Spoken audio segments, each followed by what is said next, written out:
Good evening. My name is Adrian Vale, and I'm speaking to you from a small cafe in the Latin Quarter of Paris. The very streets where Jean-Paul Sartre once walked, smoked endless cigarettes, and wrestled with perhaps the most terrifying idea in philosophy, that we are absolutely, utterly free. Now I know what you're thinking. Freedom. That sounds wonderful. That sounds like something we should celebrate. But here's what Sartre understood that most of us spend our entire lives trying to forget. Freedom isn't a gift. It's a burden. It's a weight that crushes us with its enormity.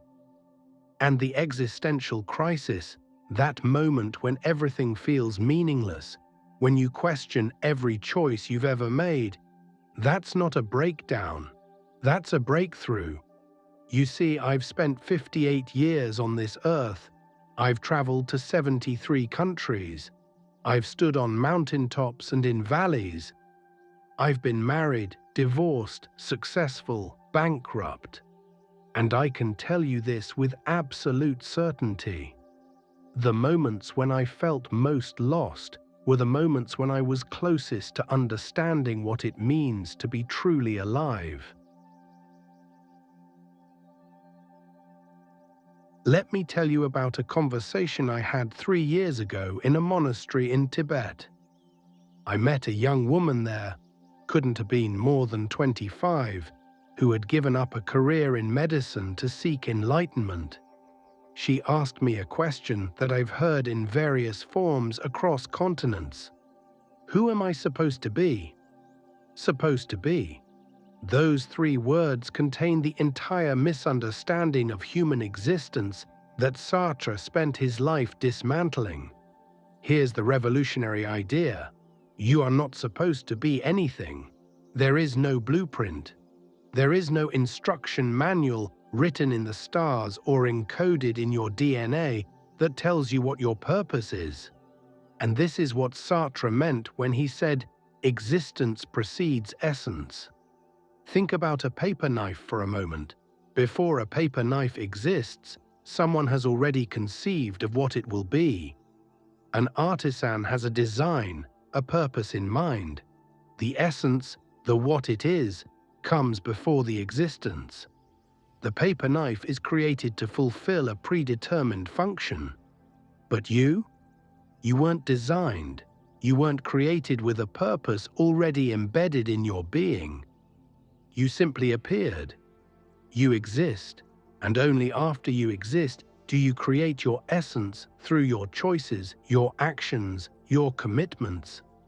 This is terrifying, because it means that when you wake up at 3 in the morning, wondering what you're doing with your life, there's no cosmic answer waiting to comfort you.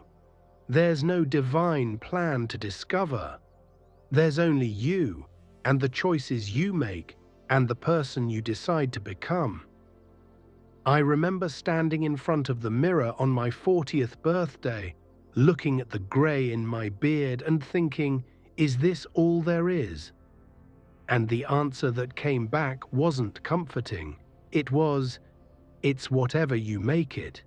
No more, no less. Now let's talk about why this freedom feels less like a liberation and more like a sentence. Sartre said we are condemned to be free, condemned. Not blessed, not gifted, condemned. Because with absolute freedom comes absolute responsibility. You cannot blame God or fate or your parents or your circumstances for who you are. Every moment you are choosing yourself. Let me give you an example from my own life. When I was 32, I had what most people would call a successful career. I was a professor of philosophy at a respected university. Stable income, health insurance, a clear path to tenure, and I was miserable. Not because the job was bad, but because I had chosen it for the wrong reasons. To please my father, to appear respectable, to avoid the uncertainty of a different path. One day, a colleague asked me why I looked so tired, and I said, "I feel trapped." And he said, "But you chose this." And I said, "No, I had no choice. I needed the security." That was a lie, and Sartre would have called it exactly what it was: bad faith. You see, we spend most of our lives constructing elaborate stories about why we had no choice. I had to take this job. I had to stay in this relationship. I had to live this way because of my responsibilities, my obligations, my circumstances. But Sartre says, you always have a choice. Even when the alternatives are terrible, even when every option feels impossible, you are still choosing. And when you pretend you're not choosing, when you tell yourself you're just a victim of circumstance, you're living in bad faith. The existential crisis comes when this bad faith can no longer hold. When the story you've been telling yourself about who you are and why you live the way you do suddenly collapses, and you're left staring at the raw truth. You've been free all along, and you've been running from that freedom because it's terrifying. I quit that job. I sold most of what I owned. I started traveling, writing, living a life that made no sense to anyone who knew me. And people said I was having a midlife crisis. But it wasn't a crisis. It was the first time I was living honestly. Let me tell you what bad faith looks like in practice, because I see it everywhere I go. I met a man in Buenos Aires who spent 20 years in a marriage he described as dead. When I asked him why he stayed, he said, "For the children." But his children were now adults. "Well," he said, "it's too late to start over now." Too late, as if he were a tree rooted to one spot rather than a human being capable of making a new choice at any moment. This is bad faith. It's treating yourself as if you were an object, a thing with a fixed nature, rather than a consciousness that is constantly creating itself. Or consider the waiter Sartre famously described, the one who is a little too much of a waiter. His movements are too precise, too rehearsed. He's playing at being a waiter rather than simply being himself while working as a waiter. He's hiding behind the role, using it as an excuse not to confront his own freedom. We all do this. We hide behind our roles: the dutiful son, the responsible parent, the successful professional, the rebel, the victim. We say, "This is just who I am," as if our identity were something fixed and unchangeable rather than something we're actively creating with every choice. I've been guilty of this more times than I can count. For years, I played the role of the philosopher: tweed jackets, pipe smoke, profound silences. I thought that's what I was supposed to be. But I was hiding. I was using the role to avoid the harder question: who do I choose to be when I'm not performing for anyone? The existential crisis is what happens when the role no longer fits, when the mask cracks, when you can't pretend anymore. And yes, it's painful. It feels like everything is falling apart. But what's actually happening is that the false self is dissolving, and you're being confronted with your authentic freedom. Sartre wrote, "Man is nothing else but what he makes of himself." Nothing else. Not his past, not his genetics, not his circumstances. Only his choices. And when you truly understand this, you realize that every moment is an opportunity to choose differently, to become someone new. So why do I call the existential crisis a ticket to freedom? Because it's only when everything falls apart that you realize there was nothing holding you together except the stories you told yourself.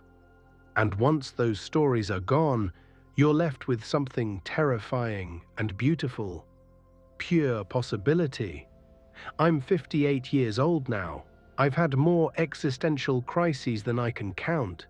Each time I thought it was the end. Each time it was a beginning. The crisis is an invitation.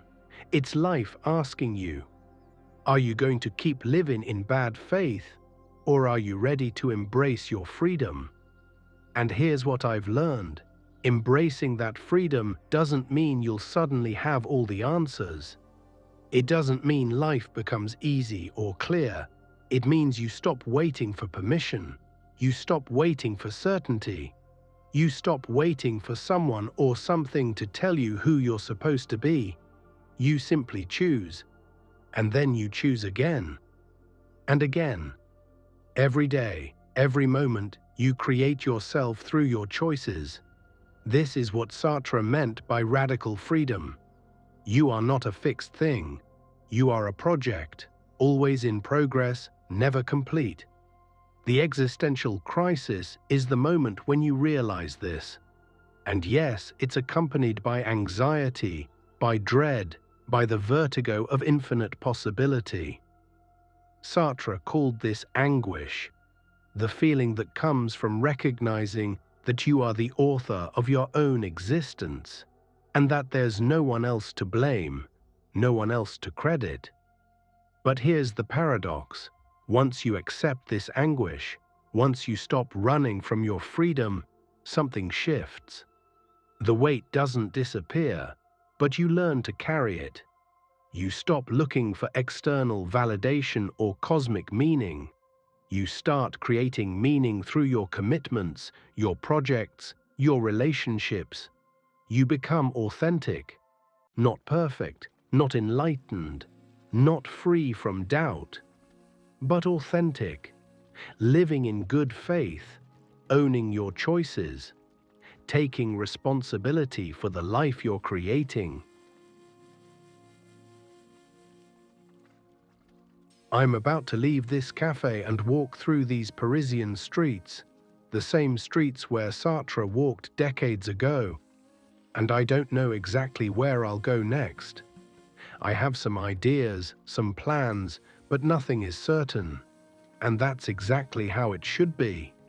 If you're in the middle of an existential crisis right now, if you're questioning everything, if nothing seems to make sense anymore, if you feel like you're falling apart, I want you to know something. You're not broken. You're waking up. The crisis is not the problem. The crisis is the solution.